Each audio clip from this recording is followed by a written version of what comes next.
I have to do some like books and stuff? Right? Alrighty, cool. So we're gonna do everything sales. I'm gonna tailor this entirely to you guys. So I think sometimes we think we have a certain problem, but then it's actually something else. So I'm just gonna go one by one because I think we don't have too big of a group, and then I can kind of assess what you guys need and also any questions you have.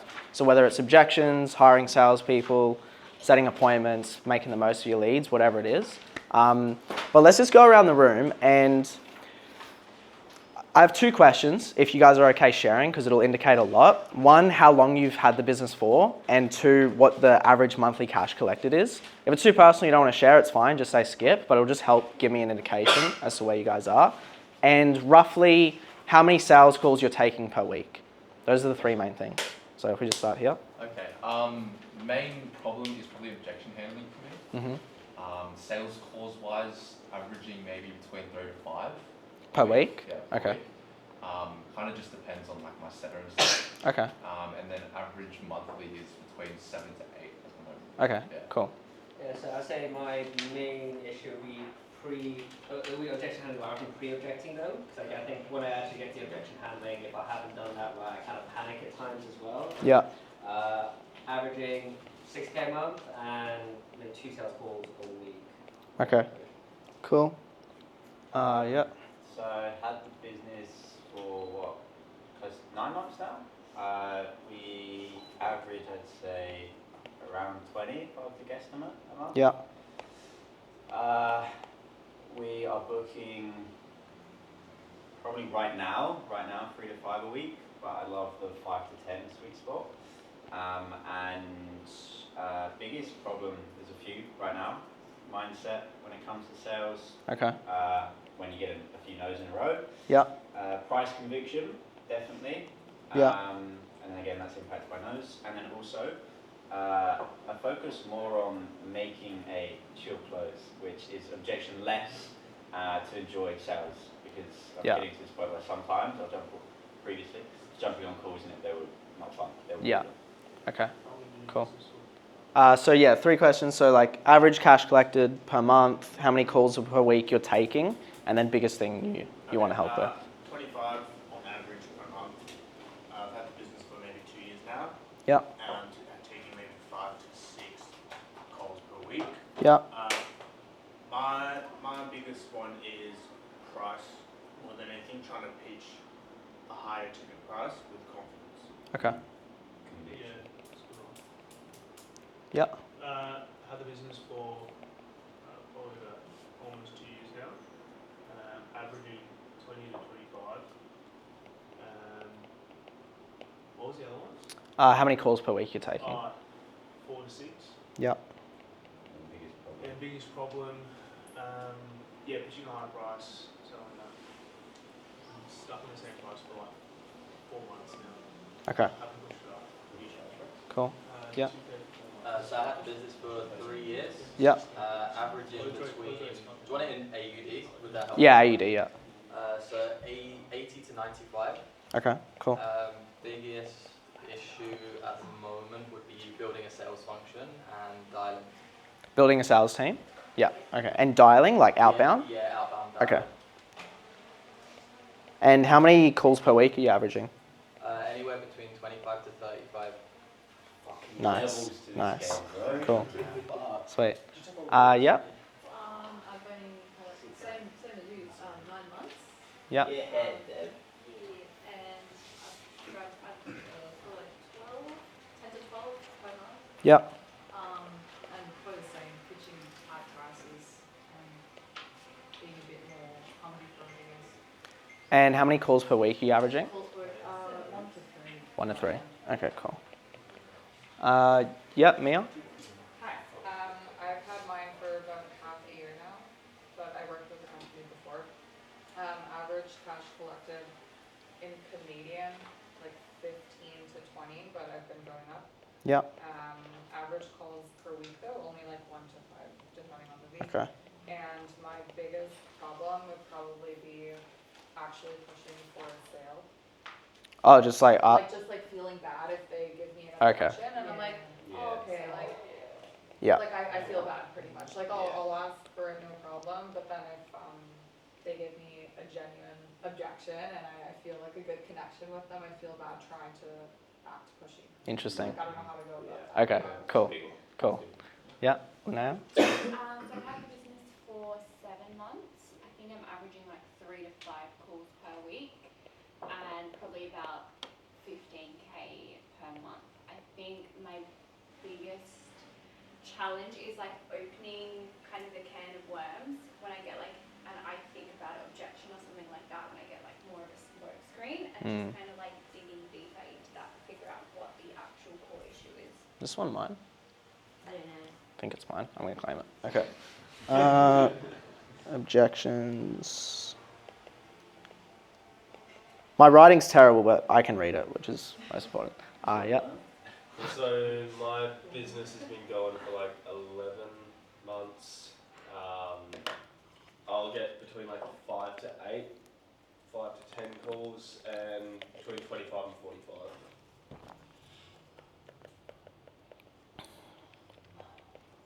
And what's the biggest problem? My biggest problem would be a little bit similar to Mia's. I think it's just like breaking down, because I think like finding a way of challenging people and their beliefs without coming off like I'm just a cunt.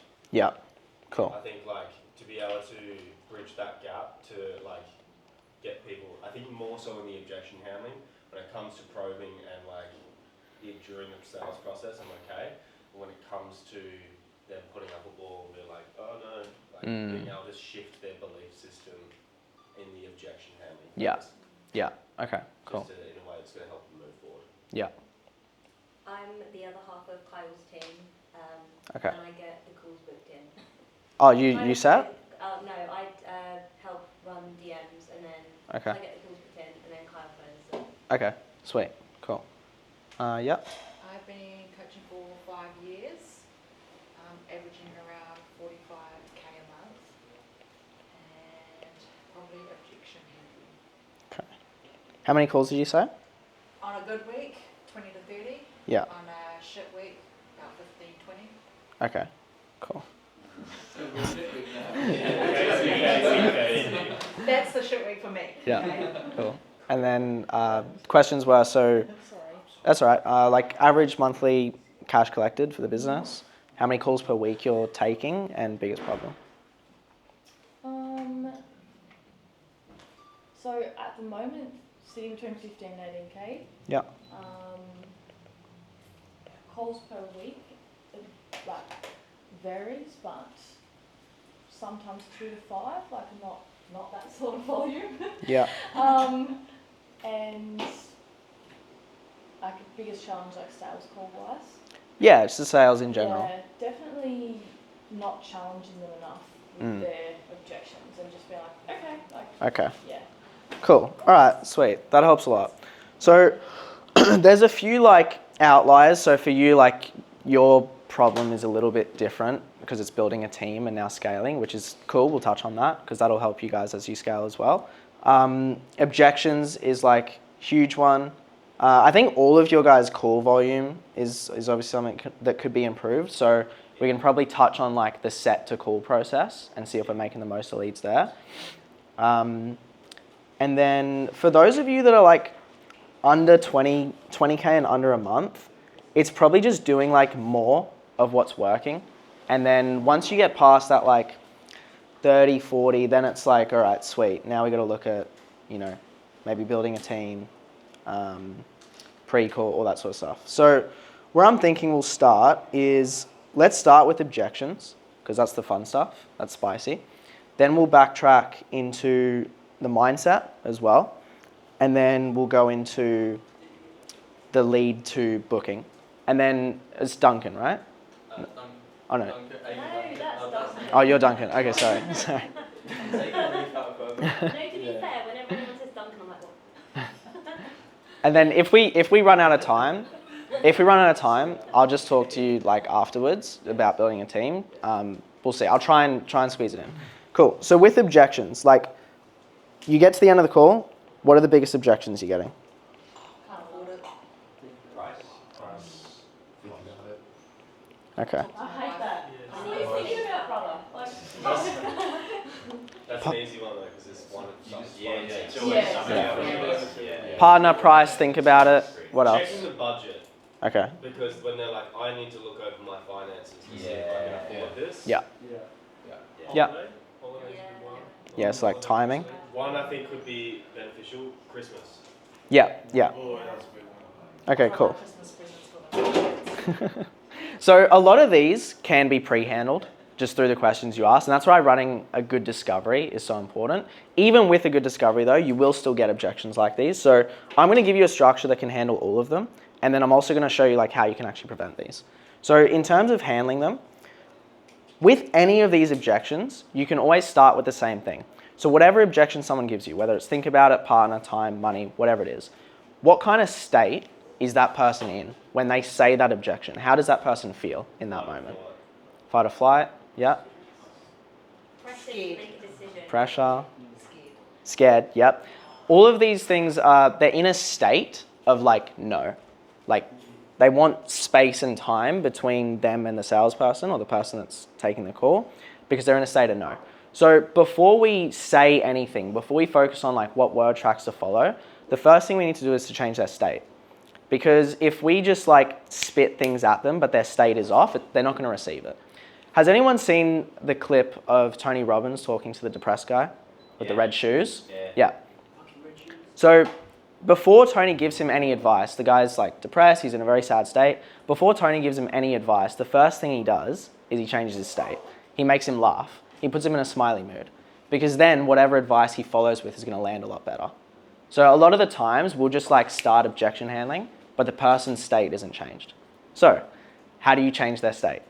The first thing you do before you go into the word tracks, before you start objection handling is no worries, whatever objection it is, whether it's partner, time, money, fear, no stress. Like, does the program itself, does that actually align with what you want? Do you actually feel like that would help? There's a bunch of different verbiage you can use. My go-to is, does the program align with what you want? Okay, so let's just role play. Who wants to be the prospect? Okay, cool. So give me an objection. Yeah, I think I just need to like look over the finances. Yeah. No stress. Like, in terms of the program itself though, does that actually align with what you want? Yeah. Okay, what stood out to you, just from your perspective? I think it's just like really, I think you just really understand kind of what I need, and I feel like it kind of seems like a really good fit. I feel like it'd be able to get me the results. I see kind of these other people, you know, in the program doing the same thing as what I want to achieve. So Yeah. I think it's good. Awesome, cool. Now it's still budget objection. We're going to touch on the money. We're going to touch on that. But the first thing, get them saying out loud all the reasons they like the program, so that they're in a state of like yes. You're basically hypnotizing them to say that they like your program. But they actually do, assuming you've done a good discovery. So what's step one? We get any objection, what's the first thing we do?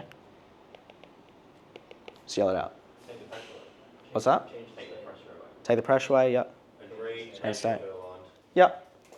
And who noticed like the demeanor that I'm using, the words?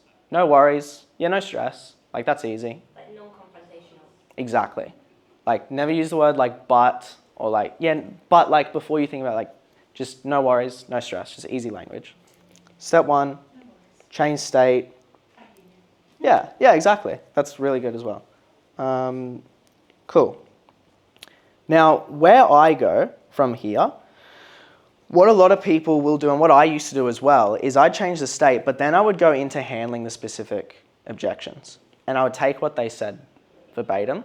But a lot of the times people will say one of these things. They might say a partner objection. They might say they're scared. They might say think about it, but really it just boils down to money. So then I backtracked and I was like, why am I wasting all of this fucking time going through all these specific objections when it just boiled down to money anyway?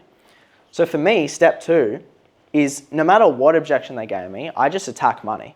I just go straight into that. Okay, so who wants to role play? I'll show you first and I'll break it down. Someone other than Ollie. I'll do it. Cool. All right, give me an objection. I really like the sound of your program, but I just need to check with my partner that he's fine with us spending on this. Yeah, no stress. And like in terms of the program itself, does that actually align with what you want? I think it sounds 10 out of 10. I especially like the part you mentioned about meal planning. Yeah, okay. And so in terms of the money as well, by the way, is it a case that like you've got the 5K ready to go, you could do it, it's just you want to check with him first, or it's more so like you want to do it, you just don't have 5K available right now? I think I just want to get his opinion on the program. And assuming he's on board, like, do you feel like the 5K would fit, or is it still like, no matter what, that's just not going to work right now? I would have to check. Yeah. I mean, if you were to guess, like, based off your guys' financial situation, I'm sure you've got a better idea than me. Like, what would you say? Probably. Yeah. Okay. So it could work. It's just whether you actually want to do it and whether he's on board with it as well. Yeah. Okay. Cool. So like we got there in the end. We had to do 3 loops, but now it's like sweet. We know their financial situation. Any questions on that so far? Yeah. If it's not a money objection, but then you're bringing up money, doesn't that give the potential to create the objection of money? If that makes sense. Yeah, I get what you're saying. The thing is like money is a factor anyway. So I would rather address it. And so it's like if their objection isn't money, then going through that process isn't going to change anything. Okay. It's not going to turn them off. Okay, cool. Yeah, because it's like even if someone's got the 5K and it is a different objection, then they'll just say, yeah, I've got the 5K. It's not that. It's this. Okay. But at least then we know. Yeah. How did you go into that objection when you change this that you're like, no stress, by the way, is it money? Like, how do you introduce the money objection? Yeah, no worries, cool. And by the way, that's just what I say. Yeah. And by the way, like with the money, is it a case that you've got the money there, it's just you're still a bit hesitant, or you've got to check with your partner, whatever it is, or it's more so like you want to do this, you just don't have 5K right now? Any other questions on that? Have you done much on tonality? Because I Yeah. hear it, when I communicate with you outside of this room comparative to now. Yeah, definitely. We can touch on tonality. Yeah, I mean, tonality is one of those things that I think is like definitely important, but I think it's overestimated in a lot of situations. I think like if you have the right intent, your tonality will naturally come through. If you start to get pissed off, your tonality is going to change. Yeah. So for me, like instead of focusing on tonality, I always just focused on like my mindset behind it and how I actually feel like behind the words I'm saying. Yep. Do you feel like matching your prospect's tone can be quite helpful? Yeah. Or would yeah. Definitely. So like if you can tell that someone is like super nervous on the other end, like I might slow down a little bit. I might have a bit of a smile. I might be like, look, like I get it. Like this is a big decision. Like it's normal what you're feeling. If it's like, you know, blokey bloke with like a bunch of ego, he's like, yeah, but like blah blah blah. Like you can match that energy too. So yeah, definitely a good idea. And Orlando, what happens if you do realise that, hey, I've given a partner objection, and then boom, you run into a money objection too, and you realise money's going to be an issue? Yeah, so they give you partner, you go through this process, and then you realise, okay, they just don't have the 5K. Yeah? Or yes, that's one objection in addition to money. And then like Carl said, you've kind of now got like 2 problems. Yeah, so like I always want to handle money first. So if they don't have the 5K, then we know it's logistical money.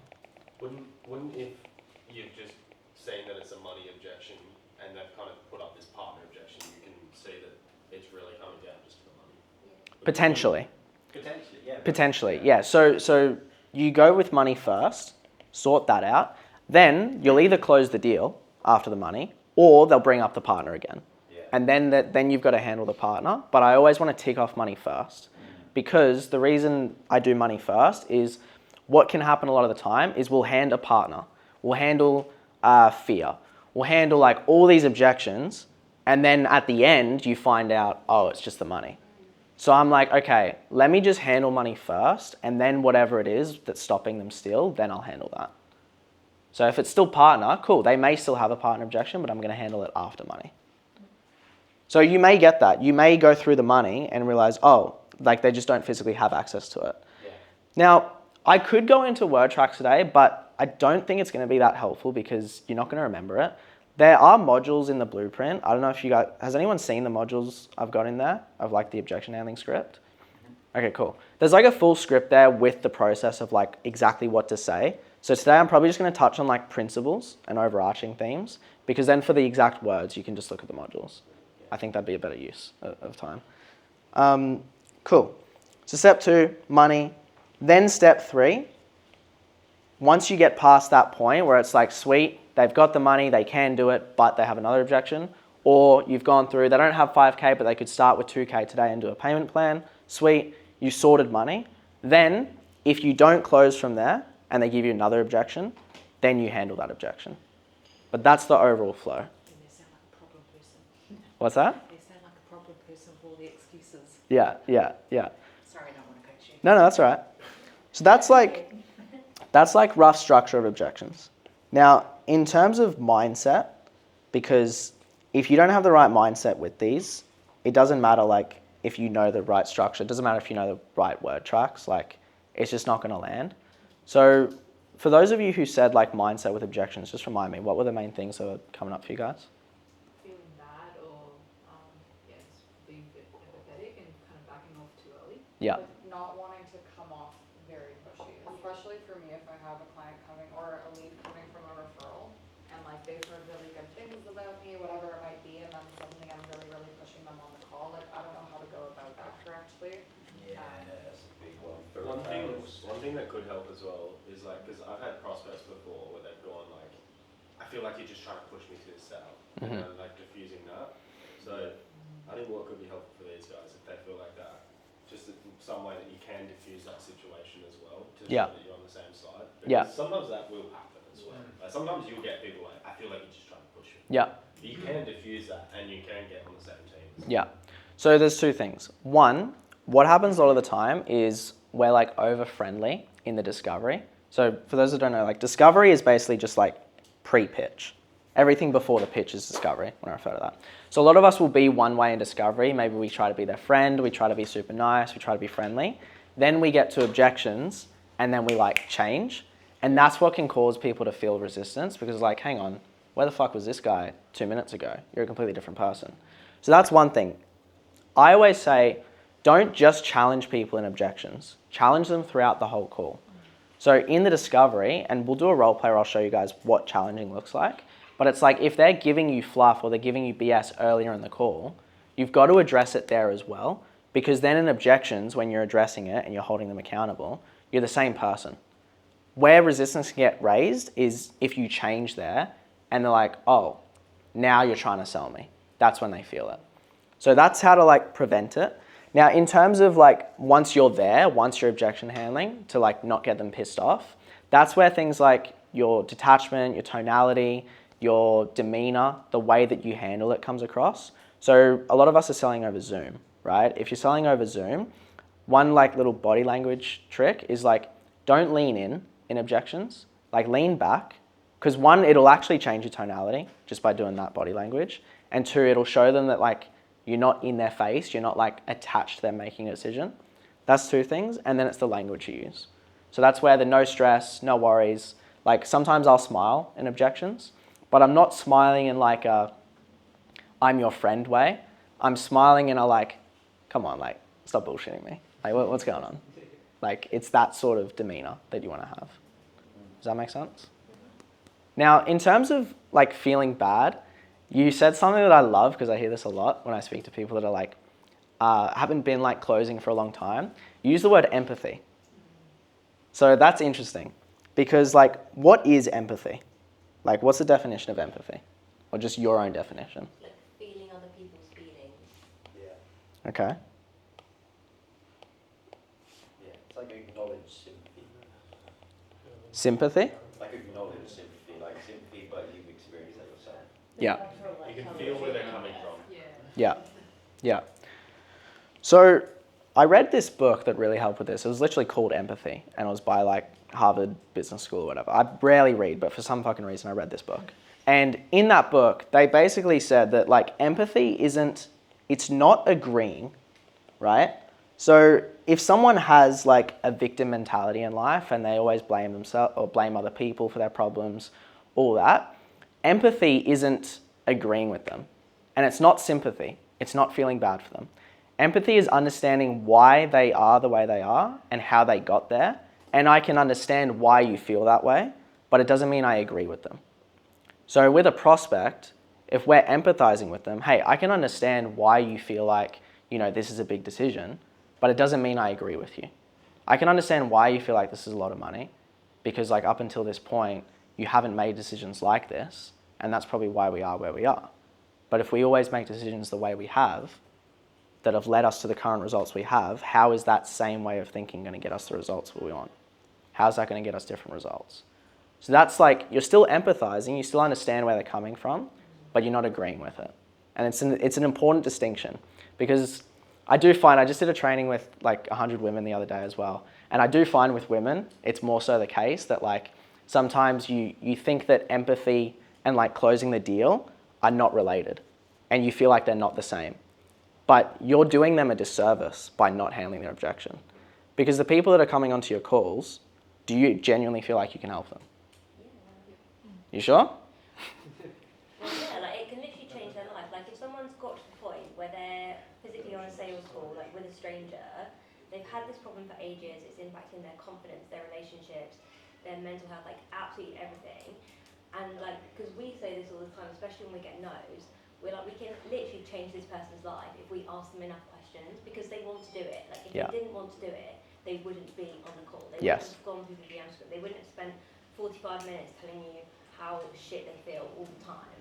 Yeah. Like, you just need to, it's almost like at school when your like friend really wants to ask someone out, but they're too scared, so you just like shove them into it. Yeah. Like you almost have to like, just, if you let them go off that call, that could then be like another 2 years, 3 years, 4 years, 5 years of them like really having such a bad quality of life. Yeah. And you can literally like change their entire, because I mean everyone here's been on a fitness journey, everyone knows what they were like before fitness, everyone knows what they're like now, like life is better now.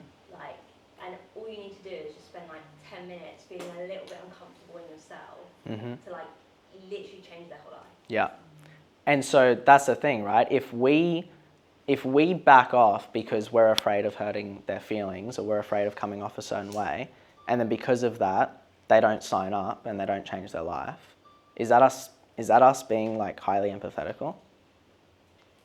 No, like we're actually being selfish. Yeah. Like just to like snap you out of it, you're being fucking selfish when you do that, because you're basically saying how I feel for the next 10 minutes is more important than me feeling a bit uncomfortable so that you can change your fucking life. Exactly, because we're putting us, no one finds objection handling comfortable. Like it's always a tough conversation. But our like 10 to 30 minutes of discomfort is like a small sacrifice to make for the fact that these people might spend the next 10 years of their life in the exact same spot that they've been for the past 10. Now what's going to happen to them then? Yeah. Yeah.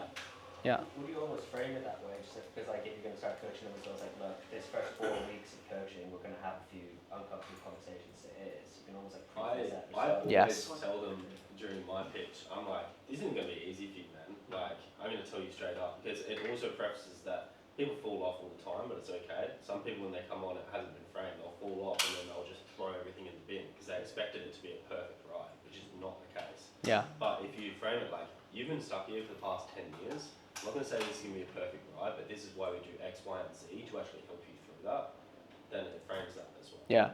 And like, because you guys are coaching them, you have such a hack. And like, I have the same thing when I start, because I'm coaching guys in the back end. You can literally just say like, hey, do you mind if I just put on my coaching hat for a second? Yeah.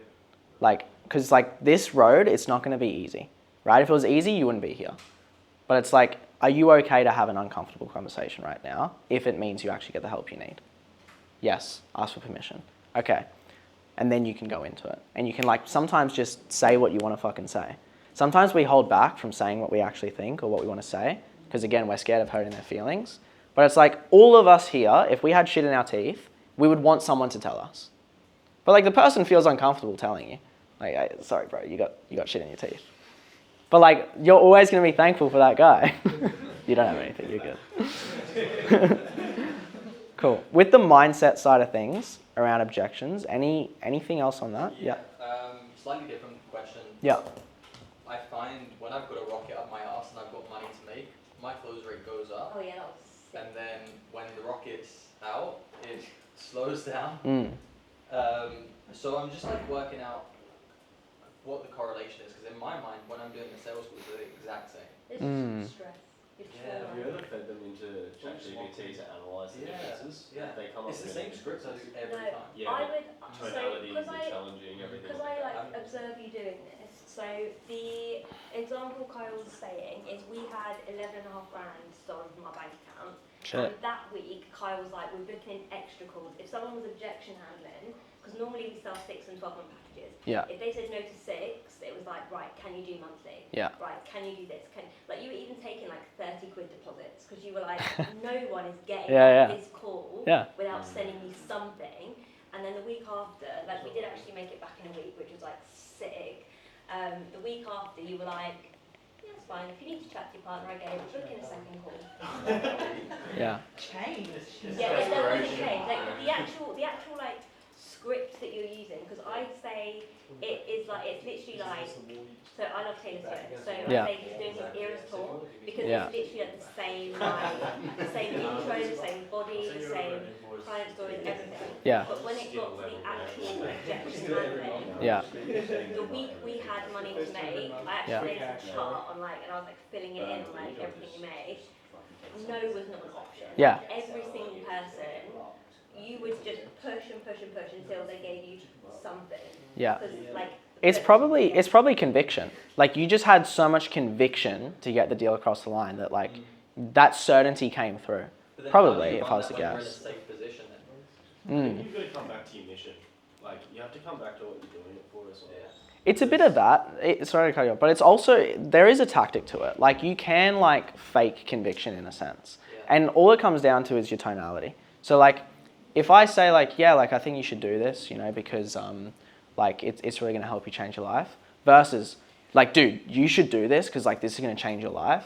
Like that's way more certain and way more conviction. But all I actually did is I just increased the intensity that I was speaking at. So you don't want to talk like that the whole time. Yeah. But I mean, I haven't seen your calls, but if I was to guess, there's probably a bit of that. There's probably also, you're just like, fuck it, I want to end this call without getting some kind of commitment. So you just probably give up less easy. I haven't seen your calls, so I'd have to compare, but if I had to guess, that's what I'd say. Is this something that you've dealt with though? Conviction? Yeah, like just when you've got money to make, you'll make it, and when you don't.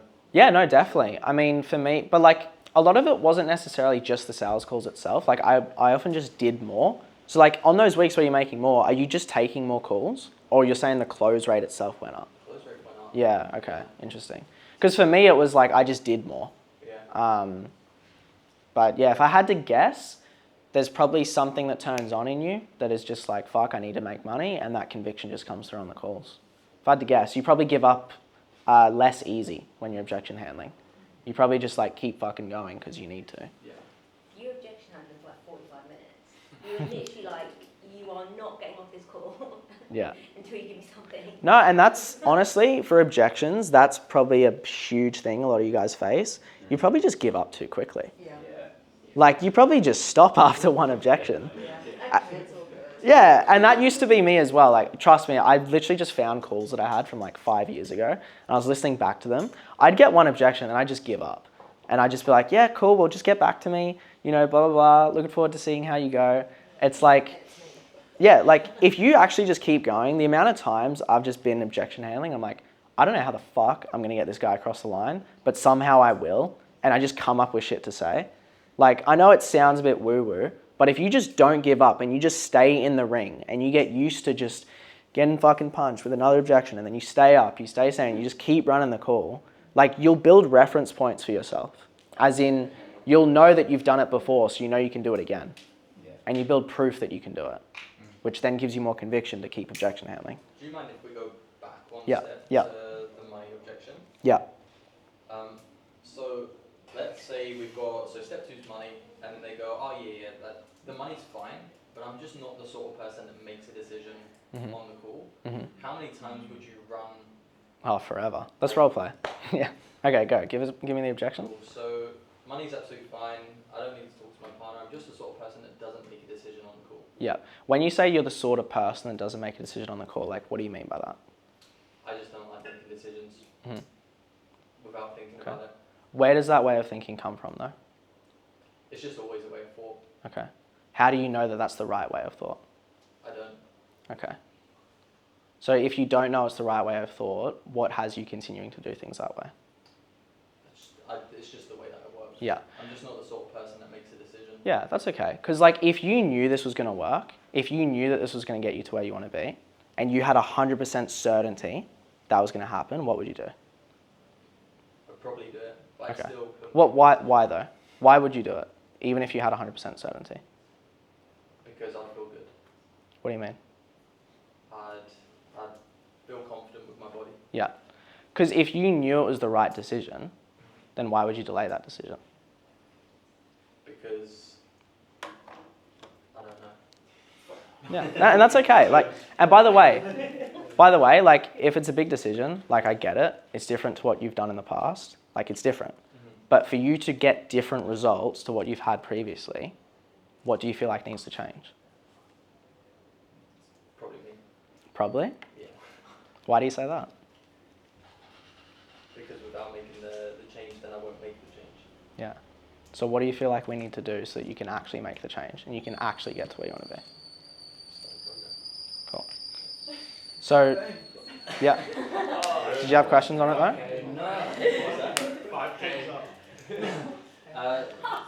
No, it's an interesting one because that one I find comes up quite often. Yeah. So I'm just not the sort of person that makes that choice.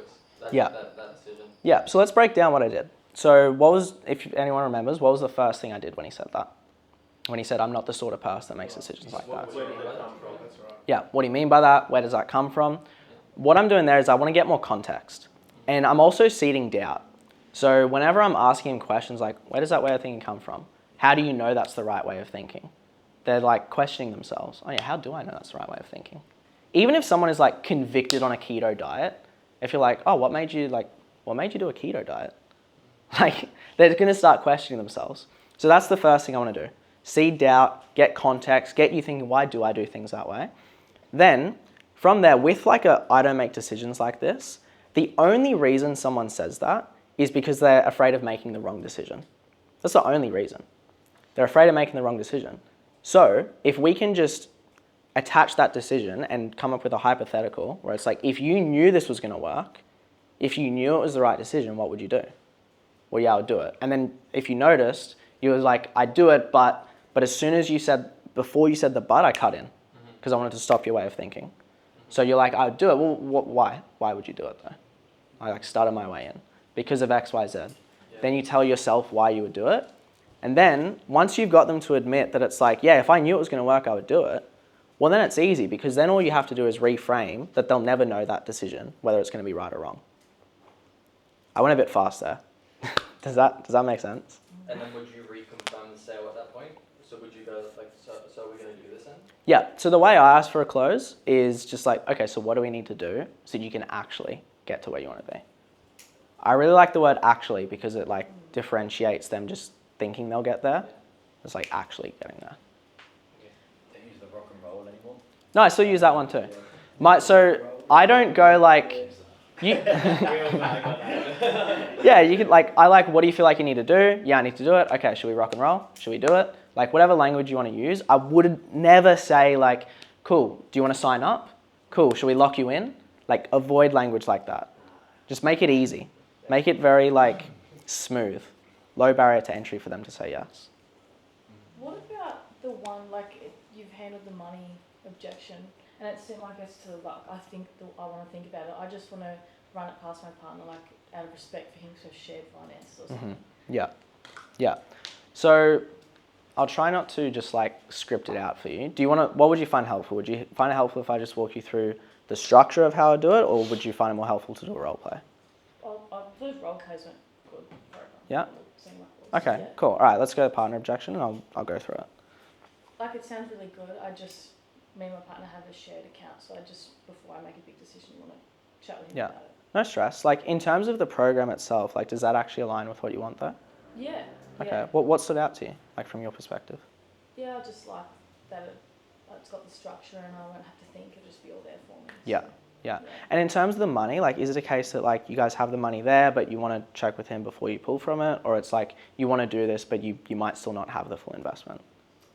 We have the money there. It's just me pulling out that without chatting with him first. Yeah, no stress. And like when you say it's like out of respect for him, like what did you mean by that? Just because like it's both of our money, sort of thing. Yeah. Because I guess when you're going through this program, like, by the way, what's your partner's name? I feel weird just calling him partner. It's Ash. Ash, okay. I guess like when you come into this, like, is it going to be you or Ash that's like doing the training, following the reps, like doing exactly what we tell you to do? Yeah, that'll be me. Okay. So I guess, who do you feel like it comes down to make sure that the investment is actually worthwhile? Like, does that come down to you or to Ash? Yeah, no, that comes down to me. Okay. Yeah. So if it all comes down to you to do the reps, to make the investment worthwhile, and this is you that's been feeling this way for the last 6 months, I guess, do you feel like it's respectful to yourself to put that decision on Ash when it's going to be coming down to you at the end of the day? Yeah, no, like Well, why not though, like from your perspective? Because it's my responsibility. Mm. Yeah. Yeah. So in terms of like respect for yourself, like what would be more respectful? Like not doing this because of Ash, or like doing this for yourself so that you can show up in the best possible way when you're with Ash? Yeah, that would be it. Yeah. So like I know it's a big decision, I know it's scary, but like what do you feel like we need to do to put yourself in the best position possible to actually get to where you want to be? I think the program would be great. It's just making sure that he's okay with me pulling those funds. Yeah. No stress. And like let's say he's not okay with it, and he says like, no, like I don't want you to lose weight. I don't want you to get in the best shape of your life. Like what would you do then? Well, we'd probably have a discussion. I'll probably push back. What do you mean? Because if it's something I want to do and this is it, then Yeah. I want to be able to put that money towards. Well, what if you can't sell him? What if he's adamant? He's like, no friggin' way, Jose. How would you go about it? Too bad. Okay. Yeah. Yeah, because like, I don't know. In my experience, women can be pretty persuasive. Like, do you feel like if you really went to him and had a conversation of like, hey, I really want to do this thing, do you genuinely feel like he'd have an issue with you getting in the best shape of your life? No. Okay. Yeah. So like, why don't we do this? Because like, I don't want you to just like empty the bank account and then you're sleeping on the couch or vice versa. I don't want to do that. So like, what if we started today with some sort of down payment, some sort of commitment, so that when you go chat with Ash, it's like, hey babe, like I'm gonna do this thing, but I wanted to check with you first, versus, hey babe, like I'm thinking of doing this thing, like what do you think we should do? And putting the decision on him. Like what do you feel would help you? Yeah, like that would be good. Cool to do that? Okay, cool. What did you want to start with? Like $1,000. Cool. Yeah. Sweet. So like sometimes in my mind, that's an okay outcome. Okay. I'm not always going to go for the piff. Like you got to read the room a little bit. Like if they genuinely share a bank account, in my mind, I'm like, okay, fair enough. But I'm still going to make you realize that it comes down to you ultimately. Because I've like read that script 1,000 Yeah. times, but when I go to like put the responsibility, it sounds like I can't be convicted in saying that because I make my own decisions very fully always, and I would never like it feels fake saying, "Oh, but whose responsibility is it?" Like I just have never relied on someone else's opinion, so it feels. Right. So in your so in your life, like you would never give a partner objection. No way. Yeah.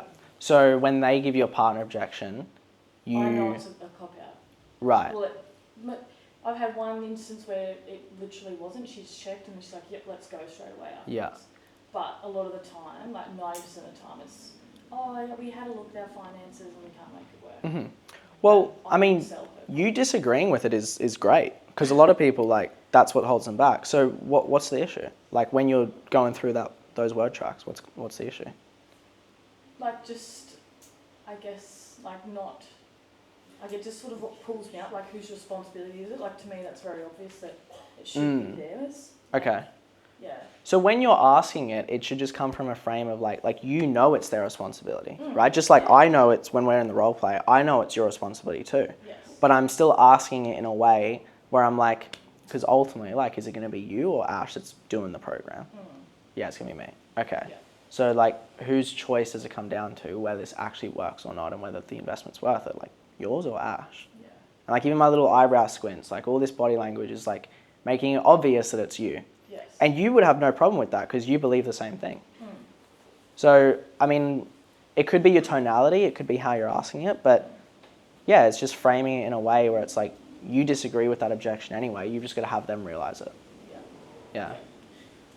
How do you stop? Because I'm very bad with like, I play out the hypothetical. I'm like, hey, like if you go and speak to this person, like 99% of the time this happens, and I know this is going to happen to you, and I don't want that to happen. but I feel like that shoots me in the foot. How so? That personal opinion. I like almost preface it happening. What do you mean? So someone gave me that partner objection, like after trying to close them, like, hey, the whole reason I'm doing this and like really trying to get it done here and now is because I know as soon as you jump off this call, fear's gonna get in the way, you're gonna have like, just be like, thinking so much whether this is the right decision that you're never gonna act. Whether that's you go and speak to your partner and they say yes or no, or you just rethink the money, because that's what the data tells me. So, is this what you're saying? Yeah. Okay. And I know that's probably pretty negative, right? Why? I don't know. Okay. When you were growing up and our parents say like, hey, can you do the dishes? Like, what's the first like response that comes in our mind? No, fuck you. Like, I don't want to do the dishes. Like, no, it's resistance. Yeah. So from like a young age, we've all been conditioned that it's like when we get told something, we're conditioned to resist it. Yeah. So people don't necessarily believe what they're told unless that person telling them has like a very authoritative figure and like they trust that person. But what they actually trust, who do we trust more than anyone? Zach. I mean, in theory, it's meant to be ourselves. Yeah. So the reason I say that is we want to get them to realize it themselves. So that whole spiel you just went on, like it's right, it's correct, but it's not going to land if we just bark it at people, if we just tell it to them. So everything that you want to say, just think to yourself, how can I get them to say it? And that's where questions come in. Like the person running the conversation is never the person who speaks the most, it's the person who's asking the questions. So you just got to ask the right questions to get them to realize that. So bringing it back to your example, if they, what was the statements you were saying? Just give me a few examples. Oh yeah, you got to make a decision now because otherwise you'll go away and 9 times out of 10, you yeah. jump off. Okay, so let's brainstorm together. How can we turn those into questions that get them to realize that? How do you think your partner's going to respond to this? Like, are they a supportive partner? Mm-hmm. Do they know that this is bothering you? Yeah, those are good ones. What else could we ask? That has them realize that like they should do something now, because if they don't, they'll go back to the same way of thinking. Do you actually think that you having another day, night to sleep on it, after not making that decision for 5 years, will actually force you into action? Yeah, that's a good one. Yeah. How about like, well, with your health, this has been going on for however long. You should find out in Discovery, 4 months. Have you not been thinking about it over the last 4 months? Okay, so what's actually coming up for you? Like you could also go down that route. But every statement, you just want to turn into a question. Yeah, cool. All right, I don't know how much longer we got, but there was objections, mindsets, sales team. Okay, just very quickly on the sales team, like if you're below 40, 50K a month, I definitely wouldn't look at hiring a closer. Like closing is a very high leverage task up until about 70, 80K a month. So you can get an appointment setter. An appointment setter is fine. You could pay them 5% on cash collected, or you could give them a small base salary plus a flat fee for booking the appointment. But at the end of the day, I get a lot of people ask me like, what percentage should I pay the salespeople? You want to pay them in line with the market going rate in your niche. So typically a fitness offer, they don't normally pay as much as other sales offers, which is fine, but it just means you're probably going to get someone that's not like an absolute savage at setting or closing. They probably have a little bit less experience, and you just got to have a bit of self-awareness in your offer to know that that's okay, because an appointment setter or a closer that's got a ton of experience, they're not going to go for an offer that's making less than 100K a month. Like I advise, because I teach sales guys, obviously, so when I'm teaching guys to look for roles, if someone's really good, I point them to companies that are doing like 200, 300K plus per month because they've got proven processes. And that's okay. It's just when you guys are building, you're better off getting someone that maybe has a little bit less experience, maybe is a bit newer, and you train them up. But I wouldn't outsource closing until you're above like 70, 80K a month. Sure one on that. In terms of where to find salespeople, I mean, you can come to me. You can ask me, but there's also like other sales trainers, there's other sales groups. You can put things up on Seek, you can put things on job posts. The best talent usually comes from word of mouth. So like once you get a few good salespeople, you can just ask them, hey, who else do you know? So that can help too. Any other questions on building a sales team? No? Okay. Cool. Actually, if you were yep. around that 40 to 50k a month mark, would you just hire someone on like a part-time closing role? Yeah. Yep.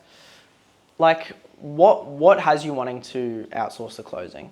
I'm just genuinely interested. So Yeah. I'm fine to close until Yeah. we scale further. But Yeah. I'm just thinking like, obviously, if like call volume was to increase, and then there's a lot of other stuff going on in the business as like a one-man band, it at some point will be taken away from what I can do in the business. Yes. And I also have a life that I Yes. know that if I don't get out and actually enjoy some of it, Yeah. I will start to resent the business. Yeah. Definitely outsource setting first. Yeah, which is already. Okay, cool. And then make sure, so like with your leads that are coming through, make sure they like call, confirm and qualify them too, so that you can just like turn up and your time is valuable on those calls and you're not wasting it with like disqualified leads. That's the first thing. Then when if you want to bring on a closer part-time, you can do that. I would just like be very open and transparent with the closer, where it's like, hey, you're not going to be stacked, you're not going to be booked back to back, but you'll get 5-10 calls a week and you can make a bit of extra cash on the side.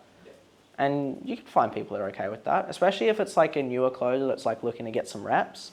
You just probably won't get someone that's like closed millions of dollars, right? You probably wouldn't get like an Anton or a Luke or an Orlando. Cool. All right. And then there was, sales team, objections, beliefs. Price, pitching a high price. Okay. So what do you guys charge? Like, what's the average going rate? Just yell it out. 3k 6 months. 2,500. Yeah. 5.5 or 12. For 12 months? Who's got the most expensive? Me. What's your package price? 6 PIF and then 8 payment plan over 6 months. For 6 months. Okay.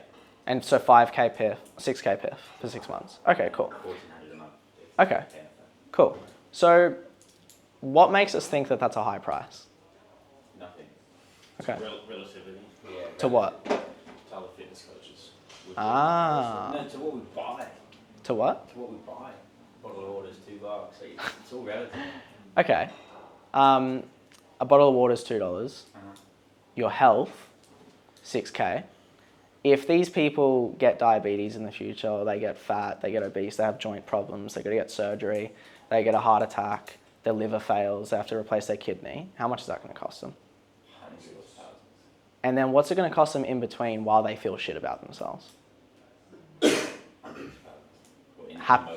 Happiness, fulfillment. Like you guys speak to these people every day. I am sure you understand how much it fucking sucks to be out of shape, to not be in the physique you want to have, whether it's for looks, for energy, for how someone feels. Like, I used to sell a lot of fitness offers, by the way, so I'm not new to this industry. Like, the people that I spoke to, like, they're in a shit spot.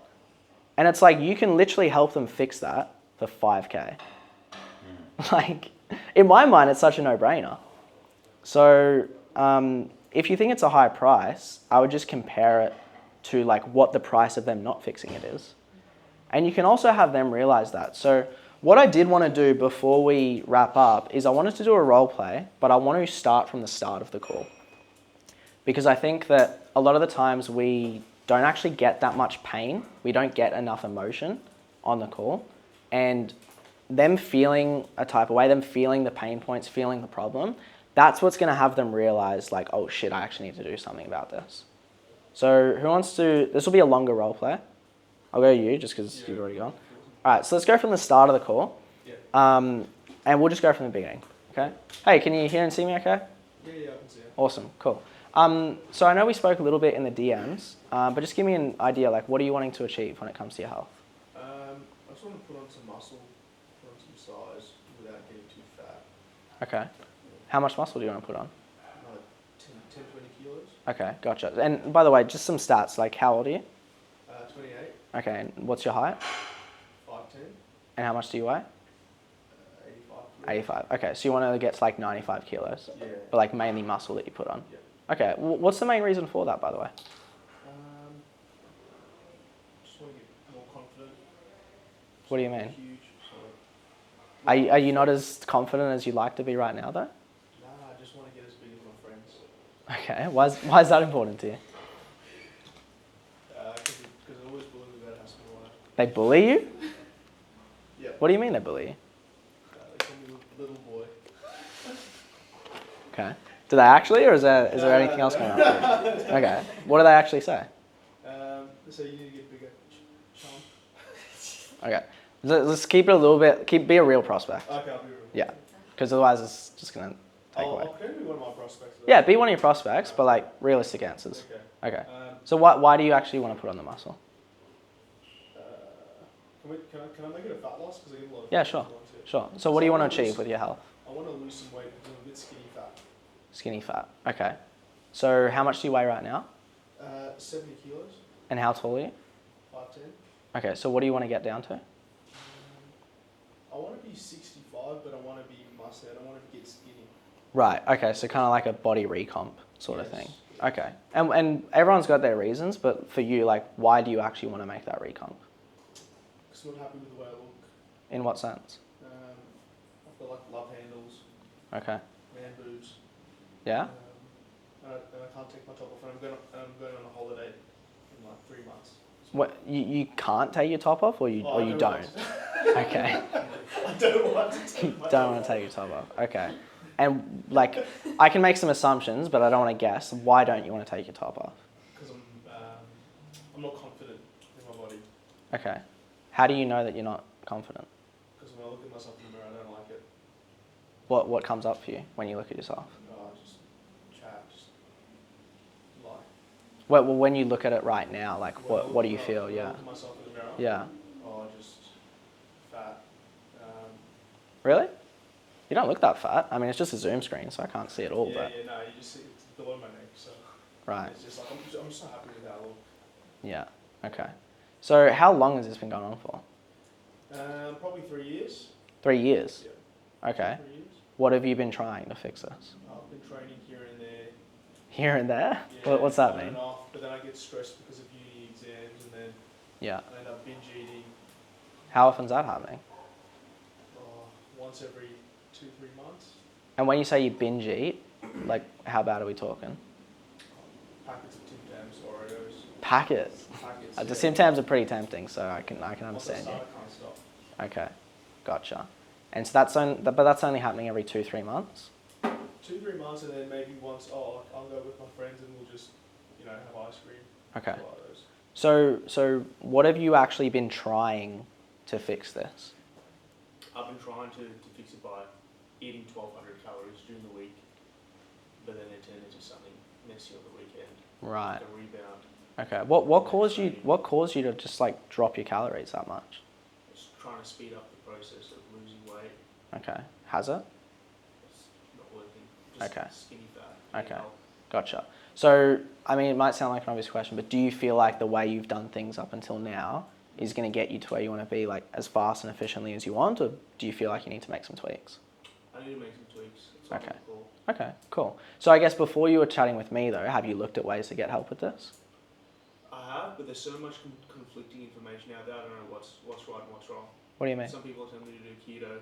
Mhm. Others are telling me to fast. Have you tried any of them? I fast and I do keto. It doesn't work.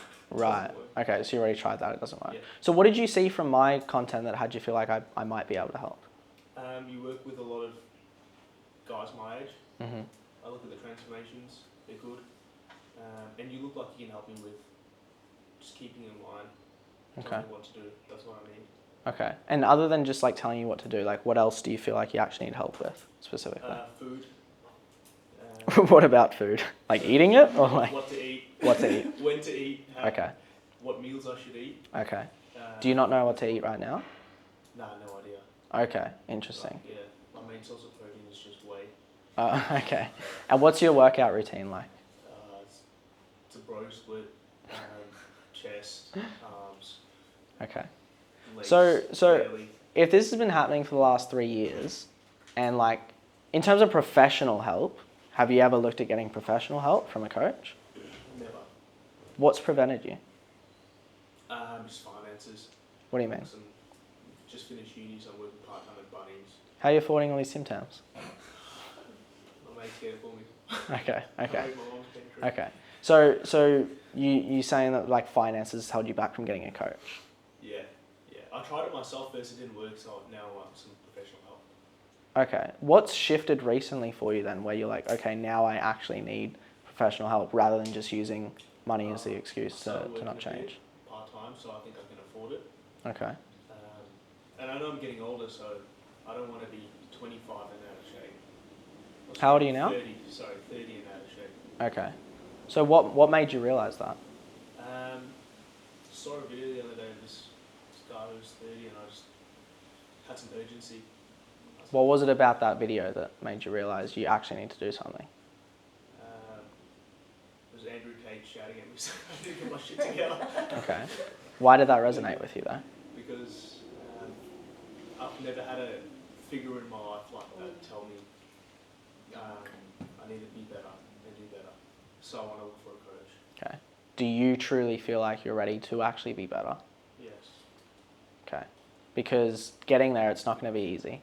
Like there's going to be roadblocks that come up. But ultimately, who's it going to come down to make sure you get past those? Me.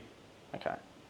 So as of right now, because we got Christmas coming up, we got the New Year coming up, like what's driving you to do something about this now rather than putting this off until after Christmas or being one of the New Year, New Me guys? Because I want to go into the new year being proud of who I am, not starting like everyone else. When you say be proud of who you are, what do you mean? Knowing that I've started ahead of the pack and I'm 2 months ahead of everyone else. Okay. Instead of starting when everyone else starts. And what about for you? What would that do for you personally? Probably put me on the right path, change my mindset, and just be proud of achieving the goal I want to achieve early. And bringing it back to today, like right now, with the current way you've been doing things, how you've been thinking, your priorities, how close are you to actually getting there right now? Getting to where I want to be? Yeah. Probably months away. Okay. Maybe years away. Okay. So I'm not saying this will happen because obviously you're on the call for a reason, like you want to make a change, but let's just say we continue to use money as the reason that we're not where we want to be. We continue to put this off, we continue to not prioritize it. What's going to happen 3, 6, 12 months from now if we keep doing things that way? Nothing's going to change. Okay. Are you okay with that? No. So do you feel like now you're actually ready to make that change? Because I can't do it for you. I can give you the help, I can give you the support, the guidance, but ultimately, again, who's it going to come down to? It's going to come down to me. Are you actually ready to put in that work? Yes, coach. Okay. Do you want me to walk you through step by step how we can actually get you there? Yeah. Cool. Then pitch. That would be my discovery for a fitness call. So as concise as that? pretty much, yeah. I mean, like fitness, like when I was selling fitness, I had 30-minute slots back to back. So I was like, efficiency for me was really important. Getting to the pitch by like minute 13, 14 for fitness. For like other calls now, I spend a bit more time. But if I'm getting the answers I need, I will go that quick. If I'm not getting the answers I need, then I might need to loop back, I might need to push back. But he was pretty concise as well. Maybe it's role play, maybe you get some more fluff from people that takes a bit longer. But the most important thing is if you get the answers you need, then move on. Move on to the next thing. What would you consider a strong enough emotional attachment to it? Because with my guys, I'm like, okay, cool, how does that make you feel? What would happen if we achieve this? And they get them to go as deep as they possibly can, Yeah. to the point where they're bringing out a lot of emotion. But with what you've just done here, I mean, I might have missed it, but I don't think it was deep enough. But you might say different. I don't know. Yeah. I mean, on a real call, I probably would have gone a little bit deeper. Sure. But the main keywords or feelings I look out for is like some sort of emotion that he says. So he said, I would feel proud. I'd feel like I'm actually doing something. I'd feel like, for me, proud was a key word that I was like, okay, sweet, that's good enough. And then in the consequence, when he says, yeah, nothing would change, that's when I'm like, all right, cool. That's the answer I need. But yeah, you could definitely draw it out a bit more. You could be like, okay, once you envision yourself, you're 5 kilos lighter, you've got this physique, like what would that change for you? Oh, I'd be more proud, I'd be more confident. When I go to the beach, I can take my shirt off. Okay, and what would that do for you? Like, what would that mean for you to actually get there? You could definitely go a bit deeper there. Yeah. Cool. Also, who spotted the Christmas prevention? The career gap, yeah. Yeah. Literally steal that word for word. So like, what's got you looking to do this now rather than putting this off until after Christmas, after the New Year? Just being one of those New Year, New Me guys. Yeah, yeah. Cool. Anything else? Any other Make questions? someone cry in the sales call. Have I made someone cry? Yeah. I'm trying to think who the most recent Got a was. fair few cries. They sign up. If someone cries, you're like, yeah, I've got them. Cries are buyers. Cries are fine. Be careful though. Be careful. Sometimes if you get them to cry and they're too sad, they're too like beaten down, they're not in a state of like courage to take action. Sometimes. But then if You gotta- get them to cry and then you get them to And then you like picture hype them up. where they're going to be, does that work? If you hype them up after, then yes. Yeah. People need to be in a state of like somewhat courage though Yeah. to take action. So you'd be like, fuck, that's so shit. But what about if you did achieve this? Like, how would that make you feel? Yeah. Yeah, that's fine. No, I probably wouldn't ask for the exercise to mental breakdown. Why not? Are you trying to be empathetical? Check I see. So what's the 4-digit? What's the 4 digits on the front of your Yeah. How I really struggle with getting PIFs in general, but as much cash up front as possible. Yeah. I wonder what your advice is there. Okay, so when you give the price, like, how do you pitch your price? I do pitch it as the option of PIF or pay per month, but making them aware there would be additional amounts if they did pay per month. My personal opinion is I would just pitch it at 8K and I would have that the same for a PIF or a payment plan. So I would just be like, yep, it's 8K. And then if they give a money objection, then maybe you go down a payment plan. Or if they PIF, great. But I wouldn't like paint the payment plan as the bad guy, because sometimes if you say, look, it's going to be like an extra 2K to do a payment plan, you might get people being like, oh, okay, let me just save up and I'll come back and PIF. And I just like, but that's a minor thing. I mean, overall, to get more cash collected, I just find out what people's finances look like. Like I just say to them, like if they say, oh, I don't have the full 8K. I mean, let's just role play it. It's probably the easiest way. Yeah, so it's 8K. Okay, well that's a lot. Yeah? Yeah, I didn't know that. Yeah. In terms of the program and the structure, does that actually align with what you want though? Yeah, of course it's great. Okay. Why do you feel like it's great? You're the only dude that I have seen online that has done anything remotely similar to exactly what I need right now. And if you got exactly where you needed to go, you're in the physique you want, you had that confidence, you had that pride when you take your shirt off, like would that be worth 8K to you? I think so. It's obviously a lot of money to get that outcome, but Why would it be worth it though, even if you got there? because it's not just something that would be here for the next 6 months. It's lifelong. Hoping I can maintain that. Obviously. Yeah. So in terms of the money, is it a case that like you've got it there, it just feels like a lot, or it's like you want to do this, you just don't have the full 8K right now? Yeah, I don't have the full 8K. Yeah, right no stress. I mean, as you can imagine, like not everyone we speak to can do the full amount up front. That's totally fine. If you had the 8K, you could invest that in whatever you want. You could spend it at the pokies, you could buy a car, you could go to fucking Thailand. Like, would you still do this, even if you had the money? Yeah, I probably would pay off some debt first, if I'm going to be honest. Okay. Got a few grand there, but yeah, like, again, if I did have all the money, of course I would do it. Okay. Even, I know you mentioned the reasons you like the program, but why would you invest that? Because 8K is not nothing, like you said. Like, even if you had the money, why would you put that back in? Because you are the only dude that I've seen online that Aside from me, though, like for yourself, like why would you invest 8K into yourself, into your health? I don't know. If you really thought about it.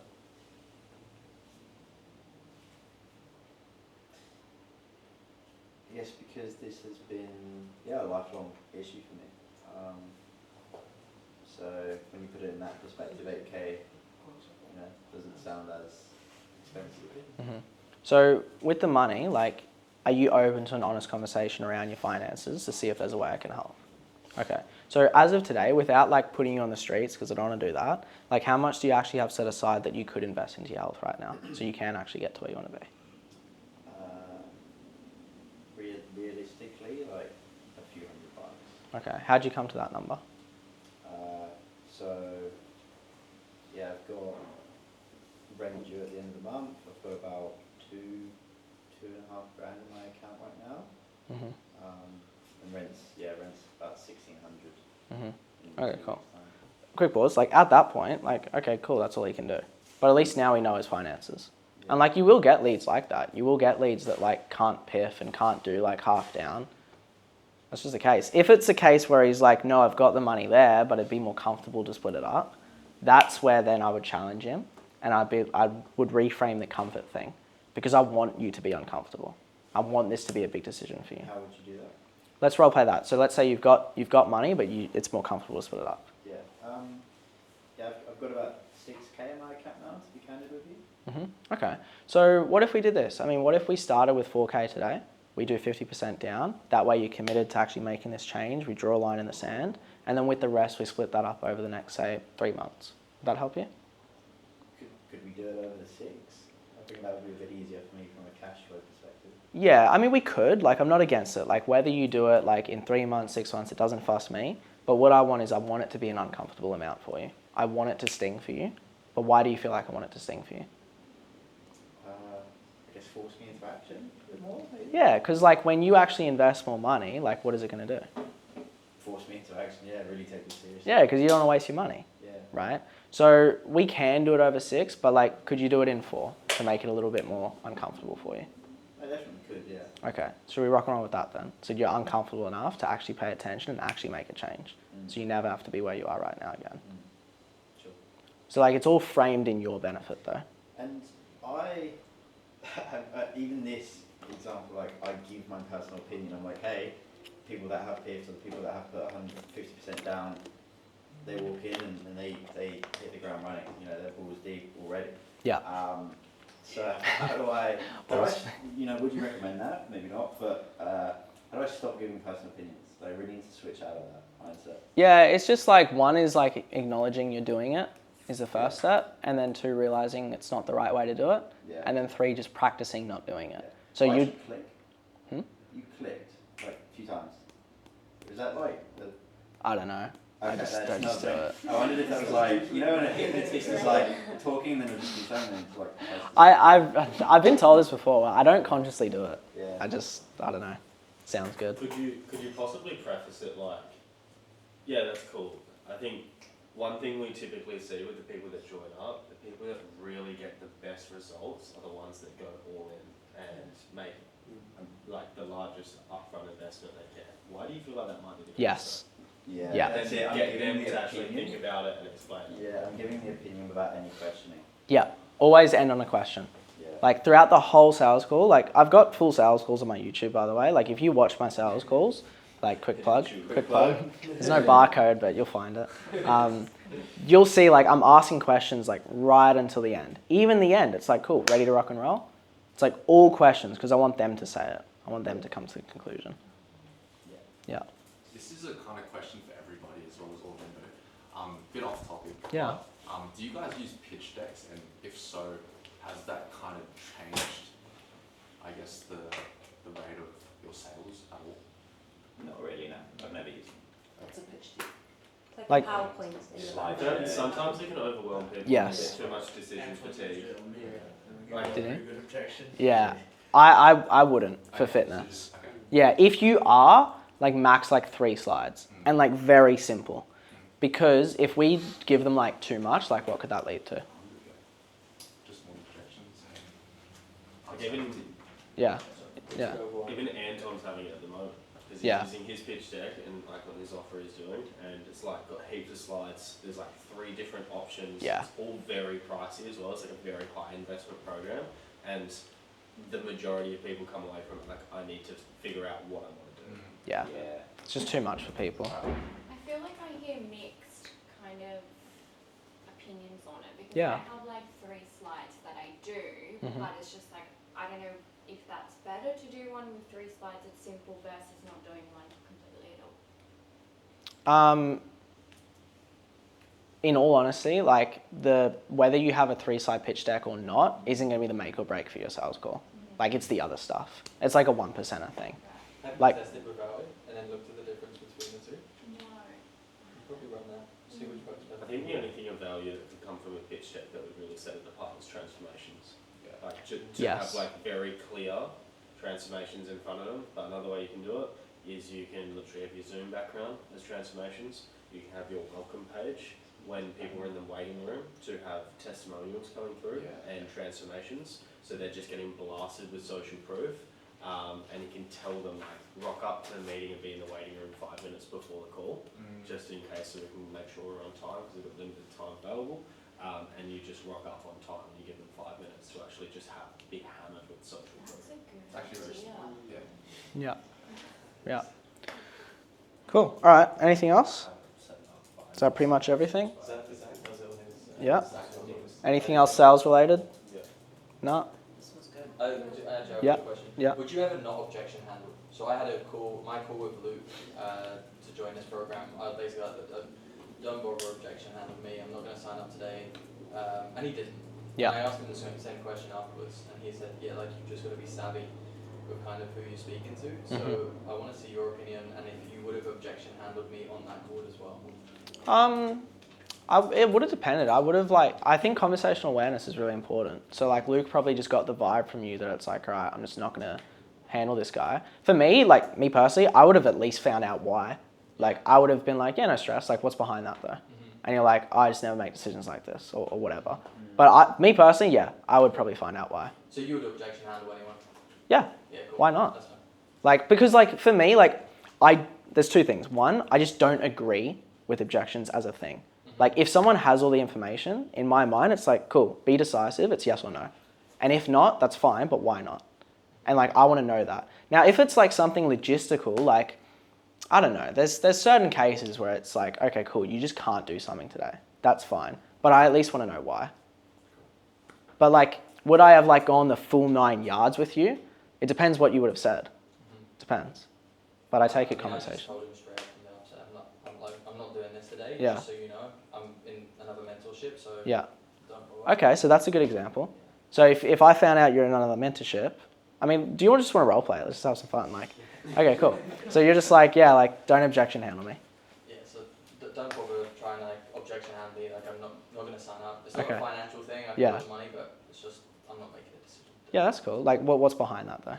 I'm in another mentorship at the moment, and Okay. that runs out in a few months. Okay, so just to clarify, you want to finish that before starting another one? Yeah. Okay, and why do you even want to do another one? Why not keep working with that coach?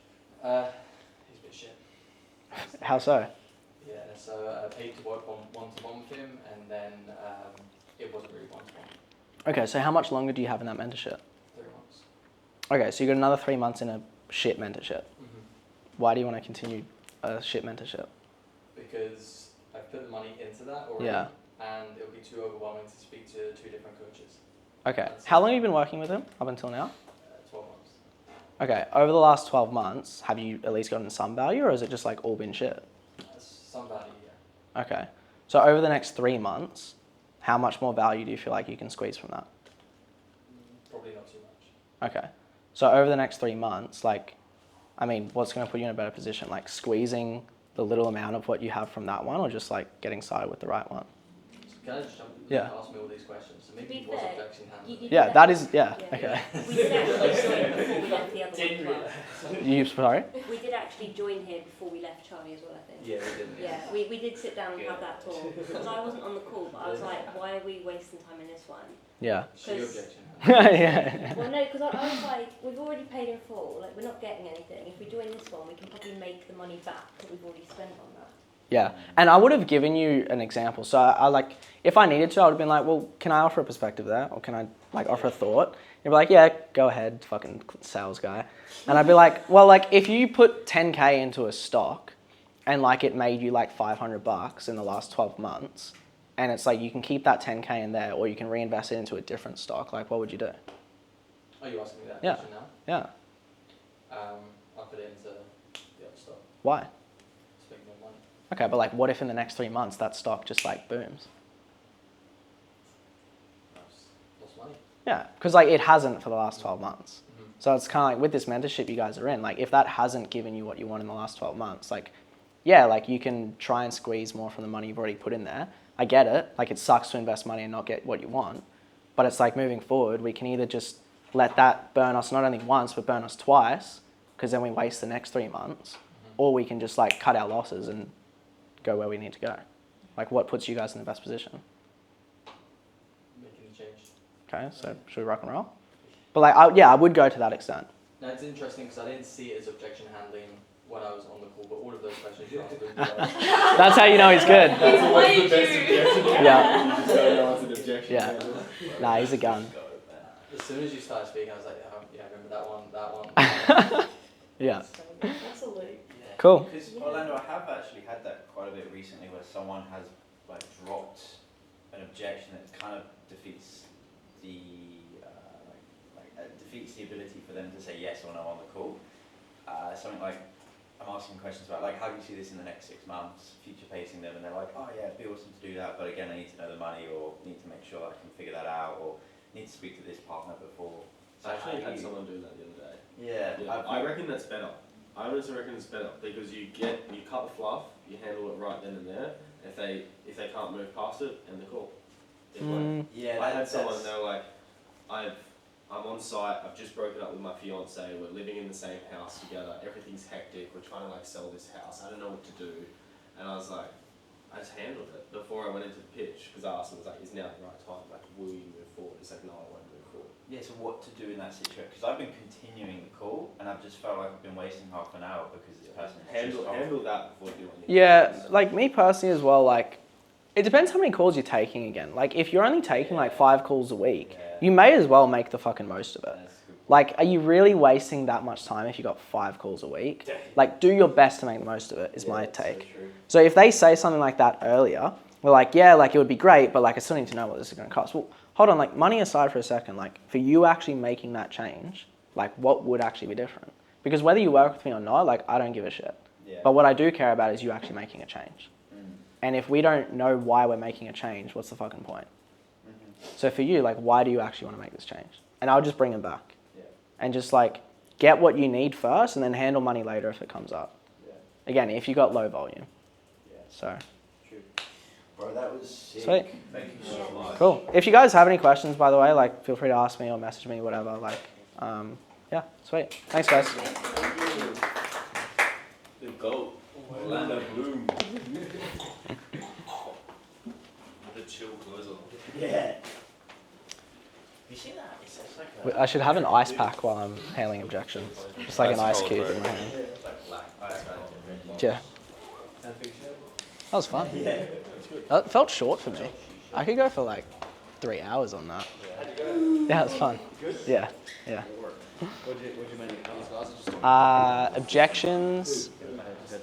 We did objections. We did pricing and mindset. Like not wanting to handle objections because we feel bad. So like that was pretty common.